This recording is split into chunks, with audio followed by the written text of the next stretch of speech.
بسم اللہ الرحمن الرحیم۔ کتاب دیکھیے بھائی، مقدمتن، یہ مقدمہ ہے، یہ مقدمہ ہے، بات سمجھ آ گئی؟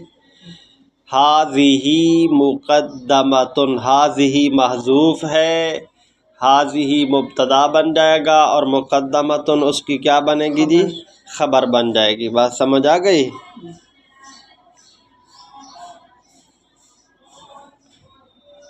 آگے دیکھیے، رتب المختصر علی مقدمۃ و ثلاثۃ فنون، مرتب کیا ہے اس کو ماتن نے، مرتب کیا ہے اس مختصر رسالے کو ماتن نے ایک مقدمہ پر، و ثلاثۃ فنون اور 3 فنون پر۔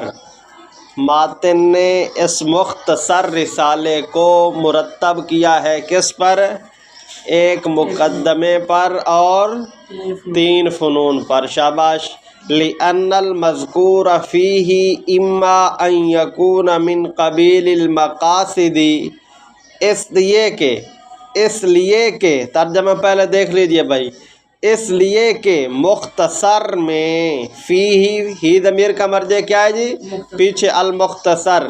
اس لیے کہ مختصر میں جو مذکور ہے وہ یا تو اس فن کے مقاصد کی قبیل سے ہوگا اولا، یا پھر نہیں۔ الثانی المقدمہ، الثانی المقدمہ، اگر نہیں ہے وہ تو پھر وہ مقدمہ ہے۔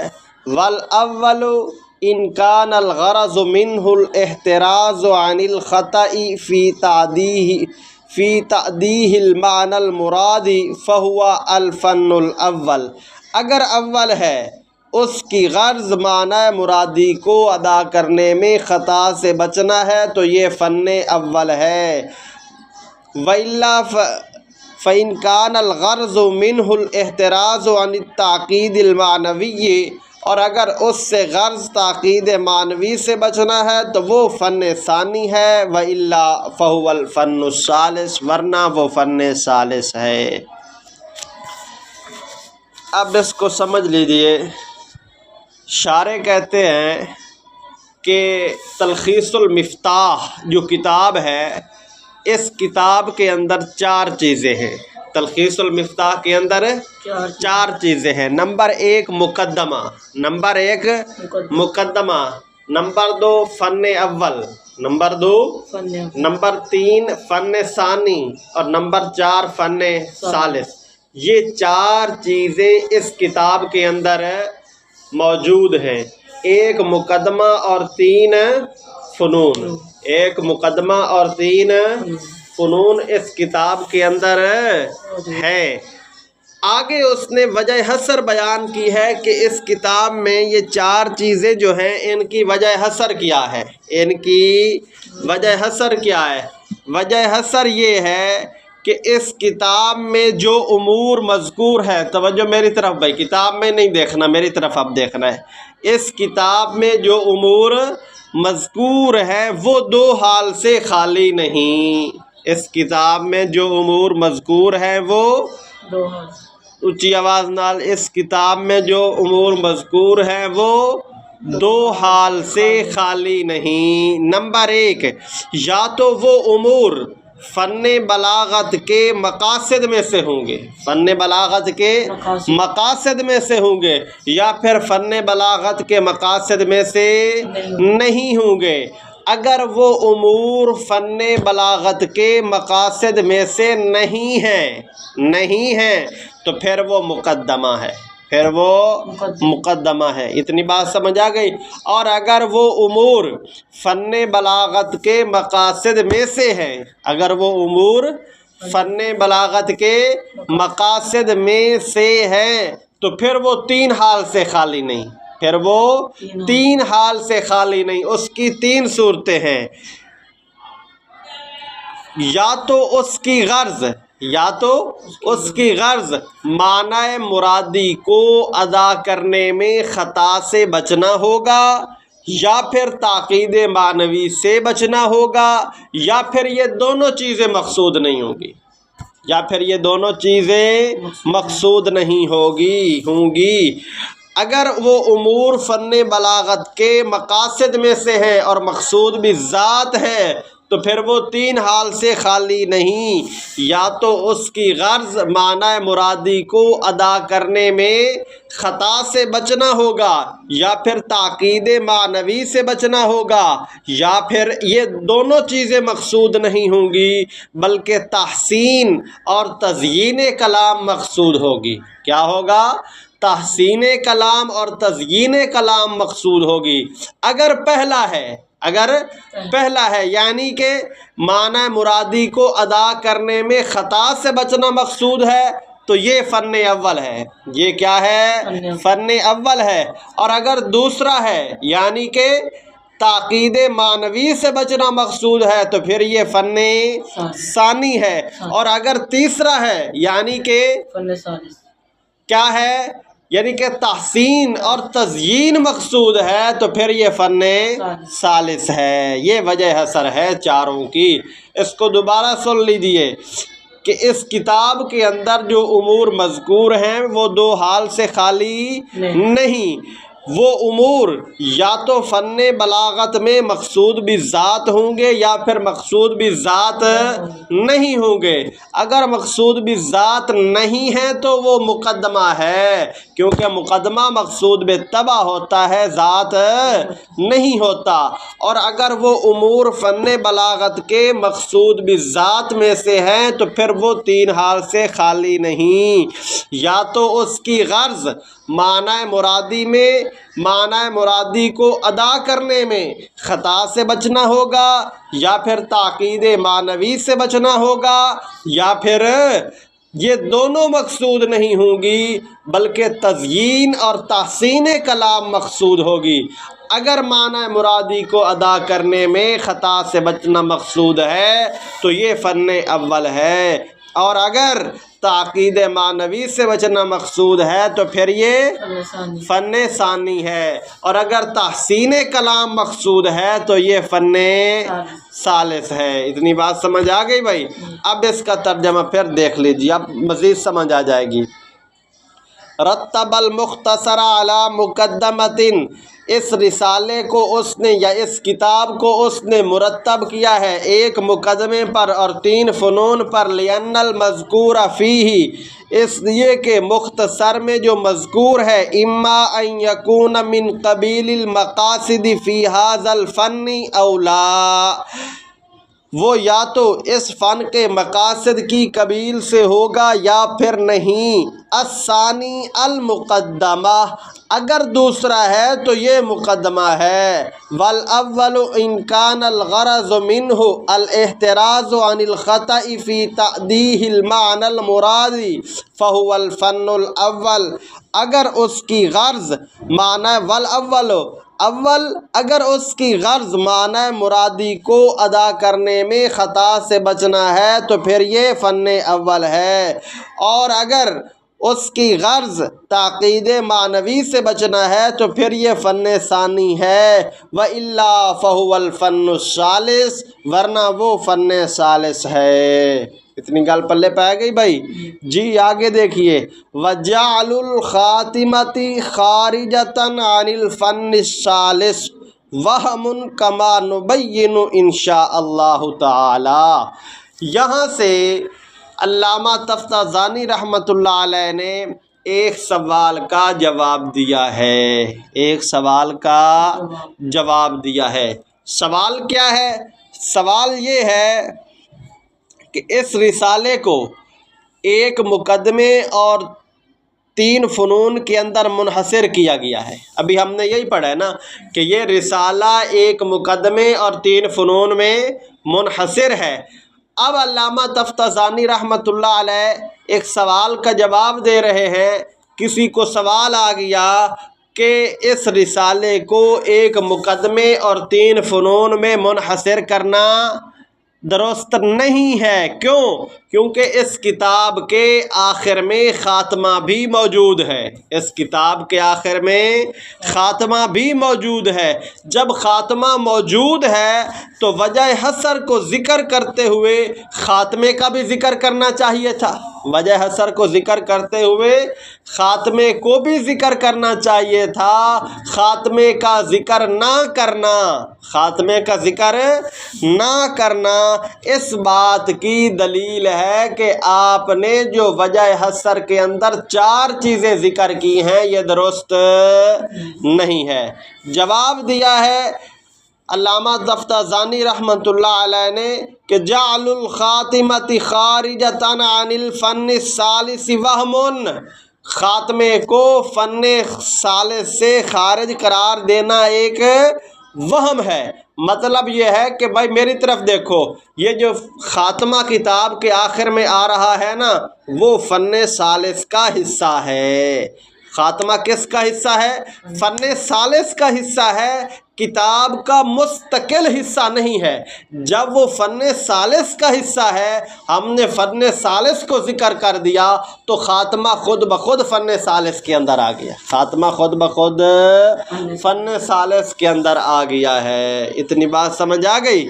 جی اس کا ترجمہ دیکھ لیجئے، وَجَعْلُ الْخَاتِمَةِ خَارِجَةً عَنِ الْفَنِّ الثَّالِثِ، اور قرار دینا یا بنانا خاتمے کو فن ثالث سے باہر، یہ وہم ہے، کما نبین انشاءاللہ تعالی، جیسا کہ کتاب کے آخر میں صاحب کتاب خود بیان فرماویں گے۔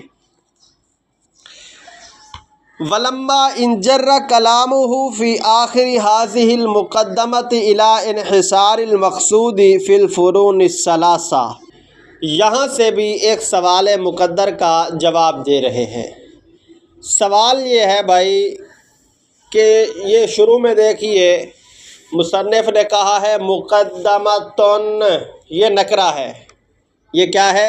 نکرہ ہے، اور آگے چل کر کہا ہے الفن الاول، الفن الثانی، الفن الثالث، یہ تینوں فنون کو معرفہ ذکر کیا ہے۔ تینوں فنون کو کیا ذکر کیا ہے؟ معرفہ، اور مقدمے کو کیا ذکر کیا ہے؟ نکرہ۔ بھائی یہ اس نے ناانصافی اور زیادتی کیوں کی ہے؟ یا تو تینوں چاروں جو ہیں ان کو معرفہ ذکر کرتا یا چاروں کو نکرہ ذکر کرتا، یہ ایک مقدمے بیچارے کو نکرہ ذکر کر دیا ہے اور باقی تینوں کو معرفہ ذکر کر دیا ہے۔ آخر اس کی وجہ کیا ہے؟ اس کی سوال سمجھ آ گیا کہ یا تو ساروں کو معرفہ ذکر کرنا چاہیے تھا یا پھر ساروں کو نکرہ ذکر کرنا چاہیے تھا۔ مقدمے کو اس نے نکرہ ذکر کر دیا ہے اور فنون ثلاثہ کو معرفہ ذکر کر دیا ہے۔ اس کی وجہ کیا ہے؟ جواب اب علامہ تفتازانی رحمۃ اللہ علیہ یہ دے رہے ہیں کہ بھائی دیکھیے اسماء کے اندر اصل تو تنکیر ہے، اسماء کے اندر اصل کیا ہے؟ نکرہ لانا ہے، تنکیر ہے۔ لیکن اگر کسی اسم کو اگر کسی اسم کو معرفہ لانے کا کوئی مقتضی موجود ہو، کوئی مقتضی موجود ہو تو پھر اس کو معرفہ لایا جاتا ہے۔ مثلا کسی اسم کا پہلے ذکر ہو چکا ہو، بعد میں پھر اس کا دوبارہ ذکر کرنا ہے تو اس کو معرفہ لایا جائے گا۔ اور اگر پہلے کسی اسم کا ذکر نہیں ہوا، نئے سرے سے ہی ذکر کرنا ہے تو پھر اس اسم کو معرفہ نہیں بلکہ نکرہ لایا جائے گا۔ بلکہ کیا لایا جائے گا؟ نکرہ لایا جائے گا۔ مقدمہ جو ہے اس کا ذکر چونکہ پہلے نہیں ہوا تھا، مقدمے کا ذکر پہلے نہیں ہوا تھا، اس لیے اس کو ابتدا ہی سے جب لا رہا ہے تو نکرہ ذکر کر دیا ہے۔ اور جو فنون ثلاثہ ہیں ان کے لیے کہا الفن الاول، الفن الثانی، الفن الثالث، چونکہ ان کا ذکر پہلے ہو چکا ہے، ان کا ذکر پہلے ہو چکا ہے، اگرچہ صراحتاً نہیں، البتہ ضمناً تو ضرور ہو چکا ہے نا، حکماً ضرور ہو چکا ہے۔ جب ان کا ذکر پہلے ہو چکا ہے تو اس لیے ان فنون ثلاثہ کو اپنے اپنے مقام پر معرفہ ذکر کر دیا ہے۔ یہ جواب سمجھ آ گیا بھائی؟ اب اس جواب کو دوبارہ سماعت فرما لیں۔ اسماء کے اندر اصل تو تنکیر ہے، نکرہ لانا ہے، لیکن اگر کسی اسم کو معرفہ لانے کا مقتضی موجود ہو تو اس کو معرفہ لایا جاتا ہے۔ مثلاً کسی اسم کا پہلے ذکر ہو چکا ہو تو اس کو معرفہ لایا جائے گا، اور اگر پہلے ذکر نہ ہوا ہو تو مقتضی تعریف نہ پائے جانے کی وجہ سے اس کو نکرہ لایا جائے گا۔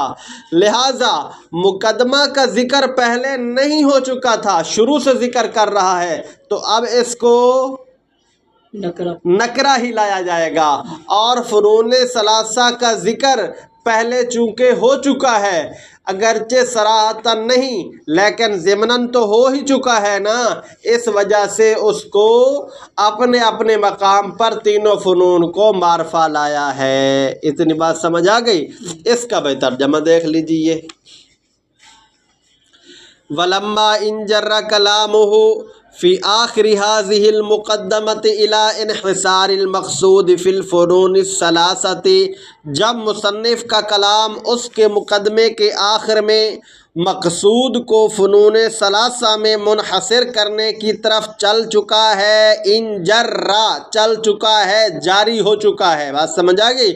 جب مصنف کا کلام اس کے مقدمے کے آخر میں مقصود کو فنون ثلاثہ میں منحصر کرنے کی طرف چل چکا ہے تو ناسب ذکرها بطریق التعریف العہدی، تو مناسب ہے اس کا ذکر کرنا الف لام عہدی کے ساتھ معرفہ کے طور پر، بخلاف المقدمتی، بخلاف مقدمہ کے، فإنها لا مقتضی لإیرادها بلفظ المعرفة في هذا المقام، کیونکہ اس مقام میں اس کو معرفہ کے لفظ کے ساتھ لانے کا کوئی مقتضی موجود نہیں ہے۔ فَنَكَّرَهَا، لہٰذا اس کو نکرہ ذکر کر دیا، وَقَالَ مُقَدَّمَةٌ، اور کہا ہے مقدمہ، وَالْخِلَافُ فِي أَنَّ تَنْوِينَهَا لِلتَّعْظِيمِ أَوِ التَّقْلِيلِ۔ یہاں سے ایک چھوٹا سا فائدہ بیان فرما رہے ہیں۔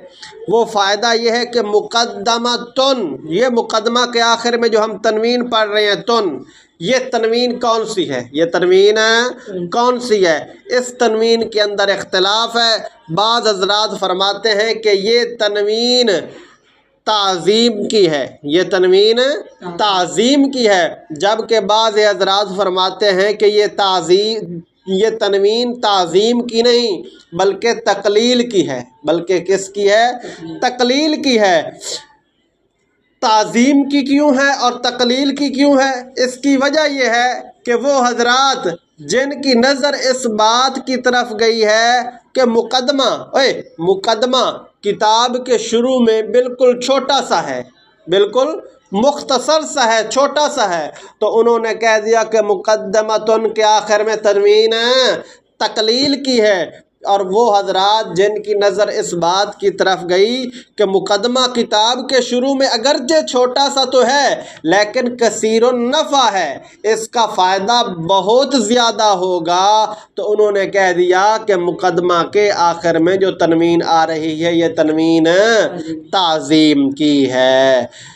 البتہ یہاں یہ بات ذہن نشین فرما لیں، تنوین تعظیم کی ہو یا پھر تنوین تقلیل کی ہو، یہ ایسی بات ہے جس پر بحث کرنا وقت کو ضائع کرنا ہے، وقت کو ضائع کرنا ہے۔ لہٰذا اتنی بات تو ذہن میں ہونی چاہیے کہ تنوین یا تو تعظیم کی ہے یا تقلیل کی ہے۔ اب آگے کیوں ہے اس کے اندر بہت لمبی لمبی بحثیں ہیں، اس طرف ہم نہیں جائیں گے اور نہ ہی صاحب کتاب گئے ہیں۔ ترجمہ دیکھ لیجئے۔ والخلاف فی ان تنوینہا للتعظیم او التقلیل، اختلاف ہے اس بات میں کہ مقدمہ کے آخر میں تنوین تعظیم کے لیے ہے یا تقلیل کے لیے ہے۔ مما یہ ان چیزوں میں سے ہے لا ینبغی ان یقع بین المحصلین، طالب علموں کے لیے اس میں واقع ہونا مناسب نہیں ہے، طالب علموں کے لیے اس میں واقع ہونا مناسب نہیں ہے۔ جی اب اس کو لکھ لیجئے، لکھیے بھائی، لکھیے کاپی کھولو جلدی جلدی۔